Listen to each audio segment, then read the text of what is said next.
Welcome dear aspirants. जैसा कि पता है कि बीपीएससी 67th मेंस के रिजल्ट आ गए हैं, जिसमें हमारे 2104 बच्चे 2104 कैंडिडेट्स ने क्वालिफाई किया है।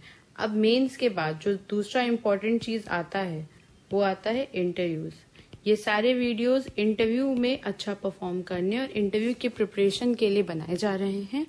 मैं इति चतुर्वेदी हूँ। 60 से 62 बैच के एसडीएम के पद पे मेरा सिलेक्शन हुआ है। मेरी रैंक 15 थी और आपको इंटरव्यूज की बेसिक नेटिग्रिटीज के बारे में मैंने पिछले वीडियोस में बताया है। आज हम स्ट्रैटेजिकली ये देखेंगे किस हिसाब से हमें इंटरव्यूज के लिए करंट अफेयर्स की प्रिपरेशन करनी है। देखिए, आपके करंट अफेयर्स की प्रिपरेशन के लिए मुझे लगता है अगर आपके इंटरव्यूज अक्टूबर लास्ट या नवंबर फर्स्ट वीक में होना शेड्यूल हुए हैं तो आपको कम से कम मार्च से करंट अफेयर्स के बारे में बेसिक नॉलेज या जानकारी होनी चाहिए। ठीक है, हर टॉपिक के बारे में थोड़ा थोड़ा आपको पता होना चाहिए कि वहां आप ब्लैंक ना हो। मैं ये नहीं कहती कि आपको सारे टॉपिक्स के बारे में पता होगा, बट बेसिक चीजें आपको आनी चाहिए। बाकी में आप चेंज कर सकते हैं। मैंने बहुत सारी स्ट्रेटेजीज बताई है कि किस तरह आपने क्वेश्चन खुद ही इंटरव्यू पैनल के सामने इवॉल्व करा सकते हो। ठीक है, तो प्लीज वो प्रीवियस वीडियोस देखिएगा। आज बेसिकली हम करंट अफेयर्स रिलेटेड टॉपिक्स पे बात करेंगे। जैसा कि पिछले एक महीने में जो इम्पोर्टेंट करंट अफेयर्स हैं वो इस तरह हैं। G20 और दिल्ली डिक्लेरेशन, इसको हम साथ में कंसिडर करेंगे। ठीक है, ये बहुत ही इम्पोर्टेंट है क्योंकि इंडिया को एक ग्लोबल प्लेटफॉर्म पे एक स्पेस इस G20 जो समिट इंडिया में हुआ था उससे मिला है। इसलिए ये मुझे लगता है अक्टूबर तक आपके लिए इम्पोर्टेंट रहेगा। इंडिया की जियो स्ट्रेटेजिकल, जियो पॉलिटिकल, इन सारी चीजों को ये जस्टिफाई करता है G20 का जो समिट है। इसलिए इसके बारे में आपको प्रिपरेशन करनी चाहिए। एक नया आया है वन नेशन वन इलेक्शन। ये भी मुझे लगता है एक बर्निंग टॉपिक है जिसपे आगे बात की जानी चाहिए क्योंकि अभी रामनाथ कोविंद जो हमारे एक्स प्रेसिडेंट थे उनकी अध्यक्षता में एक कमेटी बनी है जिसको वन नेशन वन इलेक्शन की फिजिबिलिटी पे रिपोर्ट देनी है। तो इसलिए ये टॉपिक भी मुझे लगता है आपको इसके बारे में भी बेसिक जानकारी आनी चाहिए। फिर एक सुप्रीम कोर्ट का वर्डिक्ट है जिसके बारे में आगे हम बात करेंगे। आदित्य L1 है। कोविड-19 का नया वेरिएंट आया पिरोला। अक्टूबर तक या अक्टूबर लास्ट तक ये मुझे लगता है न्यूज में रहने वाला है। तो बेसिक जानकारी आपको भी मैं दूंगी। पीएम गति शक्ति योजना है, ये एशियन डेवलपमेंट बैंक, ठीक है, मैं इसके बारे में डिस्कस किया गया है इसलिए ये न्यूज में इम्पोर्टेंट है। मीरा इनिशिएटिव, ये इनिशिएटिव है मिलेट से रिलेटेड। ठीक है, मोटे अनाज से रिलेटेड। जैसा कि आपको पता है G20 में भी मिलेट को बहुत इम्पोर्टेंस दी गई। जो डिनर थे उसमें मिलेट से बने डिशेस को सर्व किया गया और 2023 इंटरनेशनल ईयर ऑफ मिलेट के रूप में घोषित भी किया गया है। तो मिलेट के बारे में ये इनिशिएटिव है, मुझे लगता है ये बहुत इम्पोर्टेंट है। फिर आया इंडिया वर्सेस भारत, जो पिछले मुझे लगता है 15-20 दिन से इस पे डिबेट चल रहा है। G20 डिनर में जितने भी इन्विटेशन दिए गए हैं वो इंडिया वर्सेस भारत के डिबेट, इन्विटेशन में इंडिया की जगह भारत मार्क था, इस वजह से डिबेट शुरू हो गई। तो इसके बारे में हम थोड़ा सा बेसिक बात करेंगे। ठीक है, G20 के बारे में आपने देखा होगा बहुत सारे न्यूज चैनल वगैरह, बहुत सारी डिबेट्स वगैरह है कि इंडिया कितनी सक्सेसफुल हुई, कितना फ्रूटफुल रहा ये। ठीक है, इसलिए ये टॉपिक बहुत इंपॉर्टेंट हो जाता है और इसके बारे में आपको आपकी राय। देखिए, G20 में इसको दो पार्ट में हम बात करते हैं। ठीक है, एक तो कि G20 क्या है, इसके बारे में आपको बेसिक जानकारी और इसका क्या के साथ आपको सिग्निफिकेंस की इसका उपयोग क्या है, ये कैसे ग्लोबल प्लेटफॉर्म के लिए इतनी जरूरी है, पूरे वर्ल्ड में हार्मनी एंड पीस के लिए इतनी जरूरी है एक संस्था। ठीक है, इसके बाद इंडिया का अचीवमेंट क्या हुआ जो G20 का समिट इंडिया में हुआ। अच्छा, समिट क्या होता है? G20 एक समिट कहा, शिखर सम्मेलन कहा जाता है। जब किसी भी देश के सबसे हेड सुप्रीम उसकी अध्यक्षता करते हैं तो उसे शिखर सम्मेलन कहते हैं। G20 में हर देश के सुप्रीम्स ने उसकी अध्यक्षता की है, इसलिए वो शिखर सम्मेलन कहलाया है। ठीक, और अचीवमेंट क्या हुए G20 के। ठीक, सबसे पहले कि G20 क्या है इसके बारे में थोड़ा बात कर लेते हैं। G20 का मतलब G20 अगर आपसे पूछा जाए क्या है तो G20 में वैश्विक अर्थव्यवस्था के हिसाब से देखिए, पहले हम सबसे पहले जानते हैं कि G7 एक संस्था बनी जिसमें सारे डेवलप्ड कंट्रीज थे, ठीक है। उसके बाद रशिया को जोड़ के G8 बनाया गया, फिर रशिया ने एग्जिट कर लिया तो G7 अभी भी कार्यरत थी, ठीक। G20 क्यों आया? देखिए, ग्लोबलाइजेशन की वजह से पूरे वर्ल्ड में ये जानकारी है, सब ये जानते हैं कि अपने देश में ही चीजें कर लेने से, अपनी अर्थव्यवस्था, अपने पॉलिटिकल क्राइसिस, ये सबको सेटल डाउन कर लेने से आप ग्लोबल पीस मेंटेन नहीं कर सकते हैं, ना ही अपनी सुरक्षा की 100% गारंटी ले सकते हैं। क्योंकि जो अर्थ है, ठीक है, वो जो डिफरेंट कंट्रीज हैं, अगर हर कंट्री में हार्मनी या हर कंट्री में पीस रहेगा, तभी आप पीसफुली अपने कंट्री में डेवलपमेंट इन बाकी चीजों के बारे में सोच सकते हैं। एक चीज आपने सुना होगा कि poverty anywhere is a threat to prosperity everywhere. कहीं की भी गरीबी, कहीं की भी जो संपन्नता है, उसके लिए एक थ्रेट होती है, ठीक है। तो धीरे धीरे G7 कंट्रीज, जो डेवलप्ड कंट्रीज का समूह था, उन्होंने ये रियलाइज करा, बेसिकली रियलाइजेशन को एशियाई वित्तीय संकट, जो एशियन फाइनेंशियल क्राइसिस था, ठीक है, क्राइसिस 1997 था, उसमें ये चीज ज्यादा रियलाइजेशन हुआ कि अगर हमने सिर्फ डेवलप कंट्रीज का समूह बना के वहां की इकोनॉमी, पॉलिटी, बाकी चीजों पे ध्यान देंगे और डेवलपिंग कंट्रीज या ग्लोबल साउथ को हम छोड़ेंगे, तो भी हम अपनी कंट्रीज में, डेवलप्ड कंट्रीज में प्रॉस्पेरिटी की उम्मीद नहीं कर सकते। हमें पूरे वर्ल्ड को as a family, as a unity लेके चलना पड़ेगा, ठीक है। इसके बाद क्या आता है, ग्लोबलाइजेशन जो टर्म है, ठीक है, ग्लोबलाइजेशन का स्पिल ओवर इफेक्ट होता है कि अगर हमने देख ली, जैसे फॉर एग्जाम्पल कि अगर किसी कंट्री में युद्ध हो रहा है तो थ्रू आउट वर्ल्ड की सारी कंट्रीज उस युद्ध से कहीं ना कहीं इफेक्टेड होंगी। फॉर एग्जाम्पल यूक्रेन रशिया में जब युद्ध हो रहा है तो बहुत सारी कंट्रीज उससे इफेक्टेड हैं, चाहे वो उनके इकोनॉमी से रिलेटेड हो, उनके डिफेंस सिस्टम से रिलेटेड हो, वर्ल्ड पीस से रिलेटेड हो, सबको इफेक्ट कर रहा है।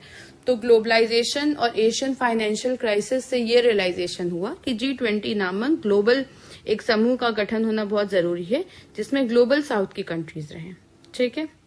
अब देखिए, 2 क्वेश्चन, पहले चीज तो आप प्रिपेयर कर लीजिए कि G7 में कौन कौन सी कंट्रीज हैं, ठीक। G8 में एक रशिया ऐड हुई है और G20 में कौन कौन सी कंट्रीज हैं, ठीक है। अब G20 में एक स्पेशल इन्वाइटी भी होता है, तो इन चीजों का बेसिक ये आप देख लीजिए, ठीक है।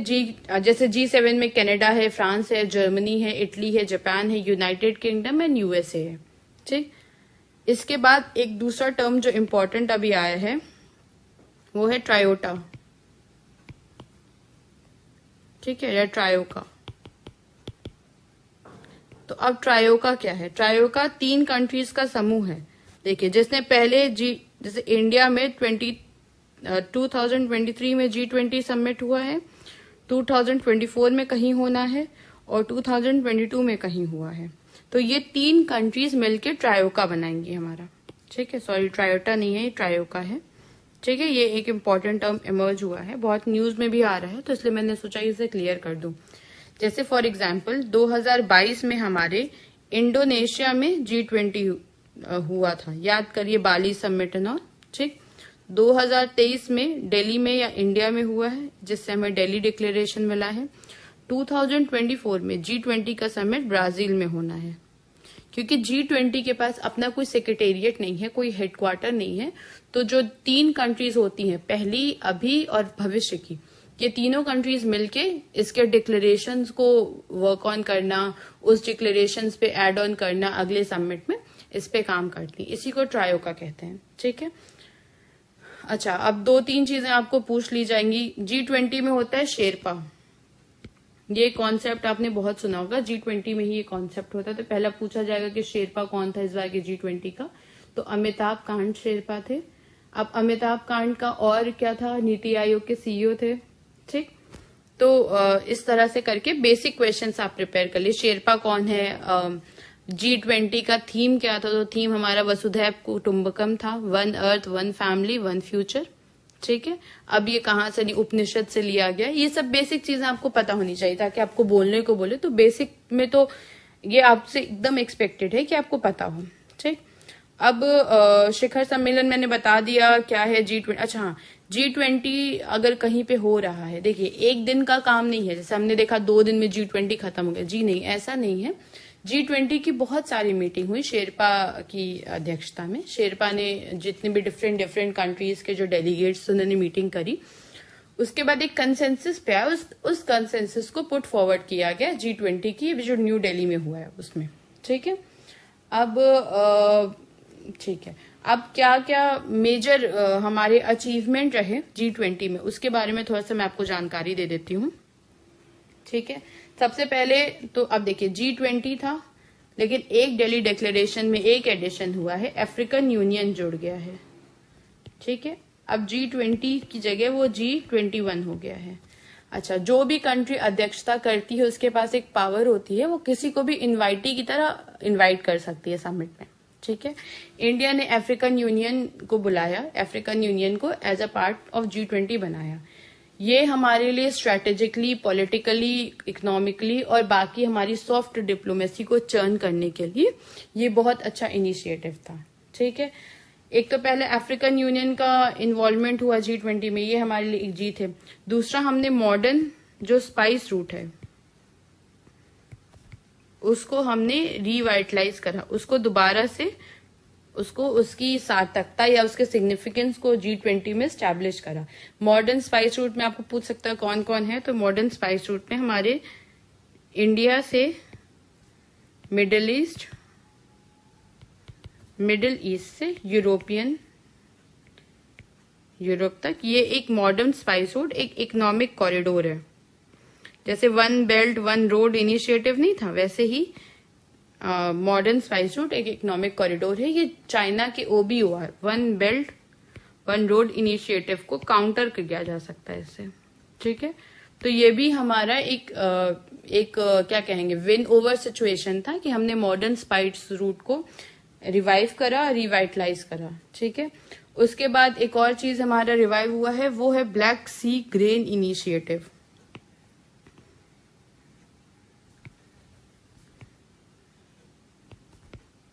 देखिए, मैं आपको बेसिक चीजें बता रही हूँ जो हमारे प्लस पॉइंट रहे G20 में। धीरे धीरे आपको कुछ न्यूज मिलेंगे भी कि ये नेगेटिव था, वो नेगेटिव था, but basically Black Sea grain initiative या काला सागर अनाज समझौता।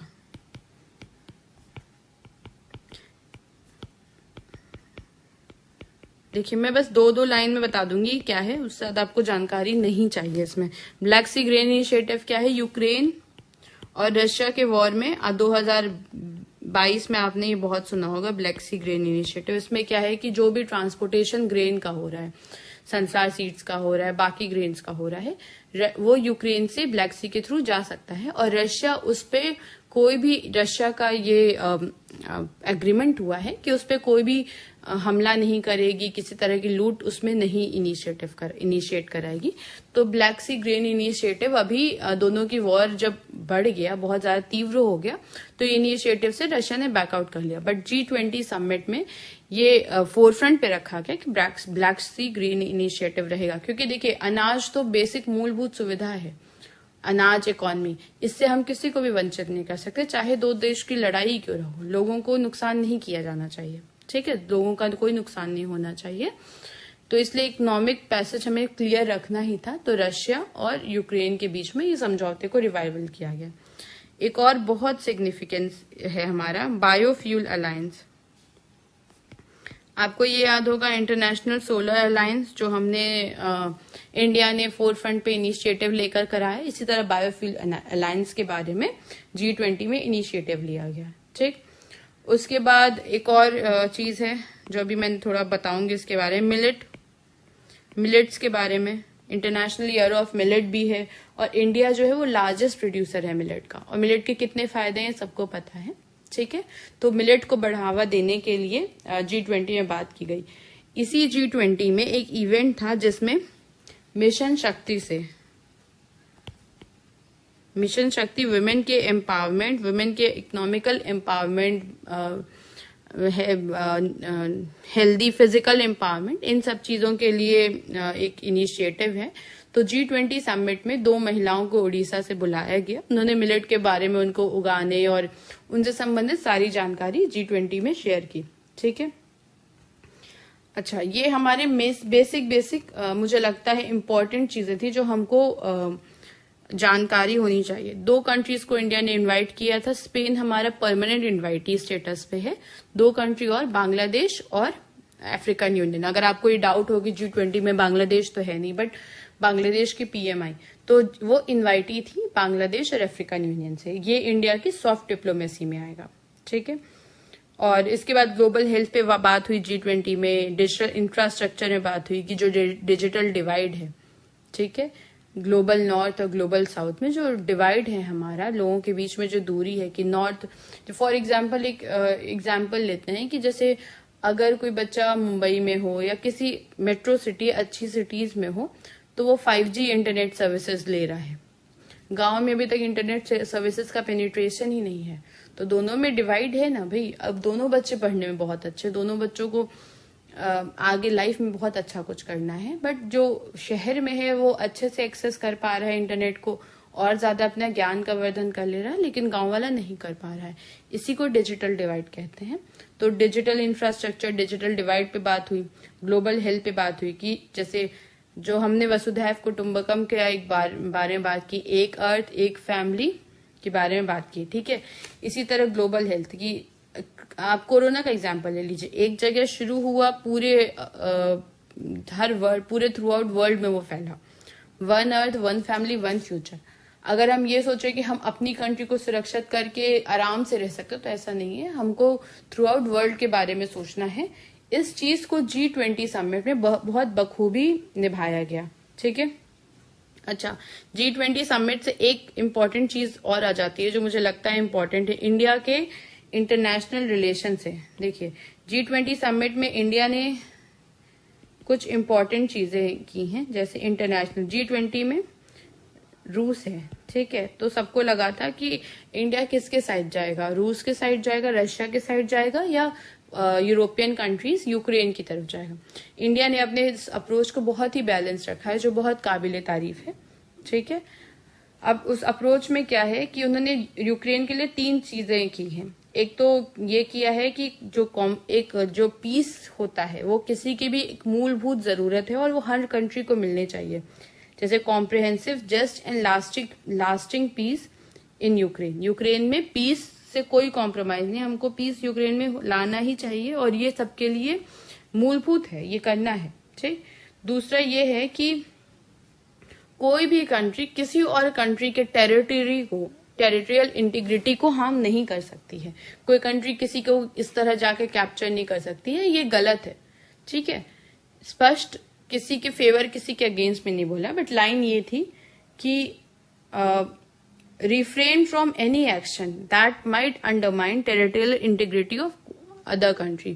उस सारे एक्शन से बचो जिससे किसी और कंट्री की टेरिटोरियल इंटीग्रिटी में आप कॉम्प्रोमाइज करें। ठीक है, इसके बाद है use of nuclear weapon deemed inadmissible. जैसे ये रशिया बीच बीच में न्यूक्लियर वेपन का थ्रेट यूक्रेन को दे रहा था, तो G20 का जो दिल्ली डिक्लेरेशन है उसमें यूक्रेन के पॉइंट पे ये चीज को क्लियर किया गया कि न्यूक्लियर वेपन का तो प्रश्न ही नहीं उठता है। ठीक है, तो 3 चीजें थी। पहला तो ये था कि पीस, हार्मनी एक जस्ट सोसाइटी के लिए एक मूलभूत सुविधा है और ये मिलनी ही चाहिए। कोई दूसरी कंट्री किसी और कंट्री के टेरिटोरियल इंटीग्रिटी पे हमला करने से बचना चाहिए, हर कंट्री हो किसी दूसरी कंट्री से। दूसरा है कि न्यूक्लियर वेपन का तो प्रश्न ही नहीं उठता है। ठीक, ये हमारा G20 के है। G20 के बारे में बेसिक चीजें हैं, बाकी आप थोड़ा बहुत इसमें और एड ऑन कर लीजिएगा न्यूज़पेपर के थ्रू। ठीक है, मैंने बेसिक बताया। ठीक, इसके बाद हम आते हैं दिल्ली डिक्लेरेशन, G20 मैंने एक साथ इसमें कवर कर लिया है।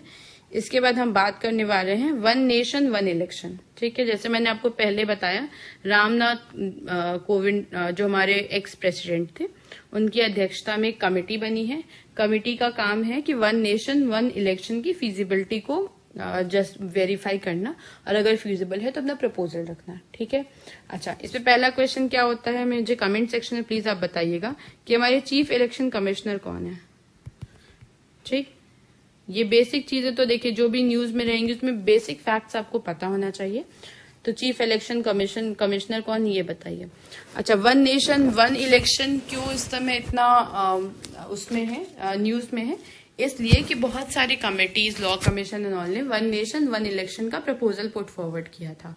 अब आपसे बहुत इन डेप्थ तो नहीं पूछेगा, बट मुझे लगता है इसके प्रोज और कॉन्स पूछ सकता है कि वन नेशन वन इलेक्शन, एक राष्ट्र और एक चुनाव, इसका पॉजिटिव क्या है, इसका नेगेटिव क्या है, ये आपको तैयार रहना चाहिए, ठीक है। जैसे पहले अगर हम पॉजिटिव की बात करें कि वन नेशन वन इलेक्शन का पॉजिटिव क्या है, तो देखिए अगर एक ही बार में इलेक्शन होगा, अच्छा वन नेशन वन इलेक्शन का मतलब क्या है कि जैसे लोकसभा का इलेक्शन हो रहा है तो उस स्टेट में उसी समय इनके स्टेट असेंबलीज के भी इलेक्शन कंडक्ट कर दिए जाएंगे। अब आप खुद सोचो, थोड़ा दिमाग लगाएंगे तो समझ में आएगा इसका पॉजिटिव क्या है। एक्सपेंडिचर कम होगा, जो हम हर 6 महीने हर साल भर पे इलेक्शन करा रहे हैं, कभी राज्यसभा कभी लोकसभा, ठीक है, कभी वो state election, sorry state assemblies, कभी लोकसभा, इनके इलेक्शन करा रहे हैं हर स्टेट में सेंटर पे, तो इससे बहुत सारा हमारा एक्सपेंडिचर हो रहा है। तो अगर वन नेशन वन इलेक्शन का प्रिंसिपल अगर हम फॉलो करते हैं तो हमारा एक्सपेंडिचर घटेगा, जैसा कि बहुत सारी कमिटीज की रिपोर्ट भी हो, और आप भी सोच सकते हैं, ठीक है। इसके बाद जो मैन पावर का यूज डिप्लॉयमेंट हम करते हैं, मैन पावर को मैनेज करना होता है, वो सारी चीजें घटेंगी। अब अगर जैसे जितना ज्यादा इलेक्शन उतना ज्यादा मॉडल कोड ऑफ कंडक्ट लगता है, मॉडल कोड ऑफ कंडक्ट में कोई डेवलपमेंट वर्क नहीं किया जाता है, तो इससे क्या होता है, बहुत इंस्टेबिलिटी आ जाती है। तो अगर एक ही बार इलेक्शन होगा, वन नेशन वन इलेक्शन होगा, तो मॉडल कोड ऑफ कंडक्ट बार बार नहीं लगेगा, जिससे गवर्नमेंट बहुत स्मूथली एकदम आराम से काम कर लेगी, ठीक है। इसके बाद जो कभी कभी हमने देखने को मिला, हेट स्पीच होता है, सोशल डिसहार्मनी होता है, इलेक्शन के टाइम ये अक्सर बढ़ जाता है। अगर ऐसा कुछ रहेगा वन नेशन वन इलेक्शन, तो ये सारी जो सोशल इश्यूज हैं वो थोड़ा कम होगा, मतलब सोशल डिसहार्मनी का जो पर्सपेक्टिव है थोड़ा सा कम होगा, ठीक है, ये रिपोर्ट्स कह रही हैं, ठीक है। इसके बाद अब आप नेगेटिव अगर आपसे पूछा जाए तो आप क्या बता सकते हैं, नेगेटिव क्या है वन नेशन वन इलेक्शन का। नेगेटिव ये है कि देखिए कभी कभी ऐसा होता है, जैसे फॉर एग्जांपल बिहार का हम केस लेते हैं, 2025 में यहाँ स्टेट असेंबलीज हैं, होनी है, तो अगर वन नेशन वन इलेक्शन हो रहा है 2024 में जो लोकसभा है, अगर उसमें ही बिहार का स्टेट असेंबली ये करा ले, तो 1 साल पहले आपने गवर्नमेंट को डिसॉल्व कर दिया, जो कि डेमोक्रेसी मतलब अगेंस्ट डेमोक्रेसी ही है। लोगों ने 5 साल के लिए गवर्नमेंट को लेट किया, आपने उसका टेन्योर कम कर दिया। या कोई कुछ स्टेट्स हैं जिसमें 2023 में इलेक्शन है, तो अगर आपको 24 में साथ में कराना है तो आपने उसके स्पैन को इंक्रीज कर दिया, दो कॉन्स्टिट्यूशनली इट इज वैलिड, ठीक है। कुछ चेंजेस करना पड़ेगा कुछ आर्टिकल्स में, 83, 85, 172, 173, 356, ये सब चेंजेस करने के बाद ये कॉन्स्टिट्यूशनली वैलिड है, लेकिन थोड़ा इसमें इशू आ सकता है, ठीक है। दूसरा चीज सबसे मेन जो इसके अगेंस्ट आप बोल सकते हैं वो ये होगा कि देखिए 2 चीजें होती हैं, जब आपकी लोकसभा के इलेक्शंस होते हैं तो आपके लिए नेशनल जो इश्यूज होता है वो इम्पोर्टेंट हो जाता है, स्टेट असेंबलीज इलेक्शन में रीजनल इश्यूज इम्पोर्टेंट होते हैं। तो अगर एक साथ इलेक्शन होगा तो जो नेशनल इशू होगा वो आपके रीजनल इशू को ओवरशैडो कर लेगा, नेशनल इशू इतना बड़ा हो जाएगा कि आपका रीजनल इशू उसके आगे नहीं आ पाएगा, ठीक है। अगर किसी स्टेट में किसी पब्लिक को गवर्नमेंट से ग्रीवेंसेस हैं तो वो उस पर्टिकुलर रीजनल इशू पे काम नहीं कर पाएगा, वो उसको नेशनल इशू ही कंसिडर करना पड़ेगा। और प्लस इंडिया में ऐसा पर्सपेक्टिव है या कुछ रिपोर्ट से सजेस्ट करती हैं कि कम इलेक्शन मतलब कम डेमोक्रेसी, डेमोक्रेसी और इलेक्शन आपस में इंटरविंग्ड है, दोनों जुड़े हुए हैं। अगर आप डेमोक्रेसी मेंटेन कर रहे हैं, आप इलेक्शन करा रहे हैं, ठीक है, और कम से कम इलेक्शन मतलब कम से कम डेमोक्रेसी। और ये भी इशू है कि अगर बीच में सेंट्रल गवर्नमेंट से लोग नाखुश हुए तो बीच में फिर आपको मिड टर्म इलेक्शंस का कोई ऑप्शन नहीं है, ठीक है, जो बना है वो चलता ही रहेगा, ठीक है। ये आपका मुझे लगता, ठीक है, वन नेशन वन इलेक्शन का हमें समझ में आ गया, इसका प्रोज इसका कॉन्स क्या है, ठीक है। अब दूसरा है सुप्रीम कोर्ट का एक वर्डिक्ट आया है। वर्डिक्ट रिलेटेड है कि जो भी बच्चे शादी के बाहर पैदा होते हैं, ठीक है, उनको भी माता पिता की संपत्ति में हक मिलने का वर्डिक्ट दिया गया है। जैसे लाइन क्या है, अमान्य विवाह, गैर कानूनी विवाह, बिना विवाह के पैदा हुए बच्चों को भी पैतृक संपत्ति में हकदार होंगे, ठीक है। तो इसमें मुझे लगता है दो चीजें बनेंगी कि परंपरा दो तरह की इंडिया में है। एक तो है हमारी मिताक्षरा परंपरा, एक दाय भाग परंपरा, ठीक है। इसके बारे में थोड़ा सा आप नॉलेज रख लीजिए, बहुत इंपॉर्टेंट, मतलब बहुत ज्यादा नहीं, बट मिताक्षरा कि आपको एटलीस्ट सुना हुआ रहे कि हाँ हमें ये चीज थोड़ा सुना हुआ लग रहा है। दूसरा है दाय भाग। दाय भाग सिर्फ बंगाल और असम में है, होती है परंपरा, दोनों के बारे में बता देती हूँ, और ये थ्रू आउट इंडिया। देखिए मिताक्षरा परंपरा क्या है, ये एक बार क्वेश्चन भी यूपीएससी में भी आ चुका है, बाकी स्टेट में भी एक बार आया था। मिताक्षरा परंपरा क्या है, इसमें क्या होता है कि अगर कोई बच्चा पैदा होता है तो जन्म से ही माता पिता की संपत्ति और पैतृक संपत्ति में उसका हक होता है, ठीक। यह है मिताक्षरा परंपरा। अब इसमें पहले सिर्फ पुत्र के बारे में था, फिर अमेंडमेंट के बाद पुत्री को भी इसमें ऐड किया गया, ठीक। दया भाग परंपरा क्या होता है कि जो बच्चा पुत्र या पुत्री जो पैदा होती है, उनके संपत्ति में उनका जन्म से अधिकार नहीं होता है। जब उनके पूर्वज मर जाते हैं तो फिर संपत्ति पे उनका अधिकार होता है, ठीक। ये समझ में आ गया। इस दो परंपरा इंडिया में चलती हैं और सुप्रीम कोर्ट का वर्डिक्ट आया है कि जो भी अगर नाजायज बच्चा या अमान्य विवाह, गैर कानूनी विवाह, बिना विवाह के जो बच्चे पैदा होते हैं उनको पैतृक संपत्ति में हक मिलेगा, ठीक। इसके बाद आदित्य L1 है, ये साइंटिफिक टॉपिक है तो ये आप खुद पढ़िए। एक साइंस और टेक का मैं बनाऊंगी, उसमें हम सारे चंद्रयान मिशन से लेके आदित्य L1 तक सब डिस्कस करेंगे, ठीक है। कोविड-19 का नया वेरिएंट आया, नाम आपको पता होना चाहिए, इसका साइंटिफिक नाम आप देख लीजिएगा, कमेंट सेक्शन में प्लीज लिख के बताइएगा। पीएम गति शक्ति योजना। अच्छा, ये योजना क्यों अचानक से इम्पोर्टेंट हो गई है? अच्छा, एशियन डेवलपमेंट बैंक एडीबी, ठीक है। अब एडीबी का कॉन्फ्रेंस चल रहा है जॉर्जिया में, ठीक है। अब जॉर्जिया में कॉन्फ्रेंस के टाइम इंडिया ने पीएम गति शक्ति नेशनल मास्टर प्लान के बारे में, उसको सिग्निफिकेंस के बारे में यहाँ बात हुई है। अब एशियन डेवलपमेंट बैंक क्या है? एशिया की कंट्रीज, कुछ एशिया कुछ बाहर के कंट्रीज, सिर्फ एशियन कंट्रीज नहीं, बाहर की भी कंट्रीज हैं, उसका एक समूह है, इकोनॉमिक समूह कह लीजिए बेसिकली। इसमें 68 मेंबर्स हैं, कुछ डेवलप कंट्रीज भी इसका पार्ट है, ठीक है। इसका जो हेडक्वार्टर है वो मनीला या फिलीपींस में है, ठीक है, मनीला में इसका हेडक्वार्टर है। और एशियन डेवलपमेंट बैंक में इंडिया का भी शेयर। देखिए एशियन डेवलपमेंट बैंक में खासियत क्या है कि जितना शेयर होगा कंट्री का उतना उसके वोटिंग राइट होंगे। सबसे ज्यादा यूएस और जापान का शेयर है, इंडिया का तीसरे नंबर पे शेयर है 6.3%, ठीक है। अब एशियन डेवलपमेंट बैंक का जो कॉन्फ्रेंस हो रहा है उसमें प्रधानमंत्री गति शक्ति योजना के बारे में बात हुई है। प्रधानमंत्री गति शक्ति योजना बेसिक अगर आप सोचिए समझिए तो ये है कि डिफरेंट जो मोड हमारे ट्रांसपोर्टेशन के हैं, रेलवेज हो गया, रोडवेज हो गया, वाटरवेज हो गया, उन सबको इंटीग्रेट करना, ठीक है, इंटीग्रेट करना ताकि जो भी लूप होल्स हो रहे हैं, अगर दो डिपार्टमेंट का आपस में कोऑर्डिनेशन नहीं है तो एक अलग लेवल पे उसका कोऑर्डिनेशन स्टैब्लिश करना। प्रधानमंत्री गति शक्ति योजना में, ठीक है, 16 डिपार्टमेंट्स का समूह है, 16 मंत्रालयों को जोड़ने का काम कर रहा है, जिसमें रेल है, सड़क है, परिवहन है, ऊर्जा है, पेट्रोलियम है, रिन्यूअल का डिपार्टमेंट है, ये सारे 16 मंत्रालयों को जोड़ने का काम कर रहा है। इसका मेन एम क्या है? ये कि सारे मंत्रालयों में बेटर कोऑर्डिनेशन पहली चीज तो हो, जो आधारभूत संरचनाओं का निर्माण हो रहा हो वो बहुत अच्छी तरीके से हो रहा हो, ठीक है। तीव्र गति से हम कनेक्टिविटी को बढ़ा सके, ठीक, जैसे कहीं से कहीं जाना है, पॉइंट ए से पॉइंट बी पे जाना है, तो अगर हम उस पॉइंट तक पहुंचने के लिए रोडवेज, रेलवेज, वाटरवेज का यूज कर रहे हैं तो तीनों में बेटर कनेक्टिविटी हो, ठीक है। इसके अलावा जो पीएम गति शक्ति योजना उसमें ऑप्टिकल फाइबर बिछवाने का भी काम किया जा रहा है और प्रमुख नदियों का जो माल ढुलाई है उसको बढ़ावा देने का। ये 4-5 चीजें हैं रेलवे के कार्गोज को बढ़ाने का, ये सारे पीएम गति शक्ति योजना के एम है।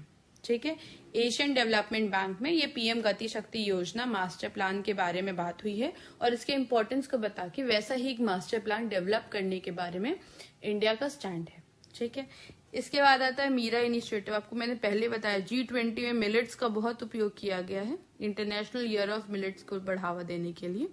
मीरा इनिशिएटिव का पूरा फुल फॉर्म है millet international initiative for research and awareness. Millet international initiative for research and awareness. ठीक है, इसका बहुत सिग्निफिकेंस है और देखिए बहुत आगे तक ये जाएगा।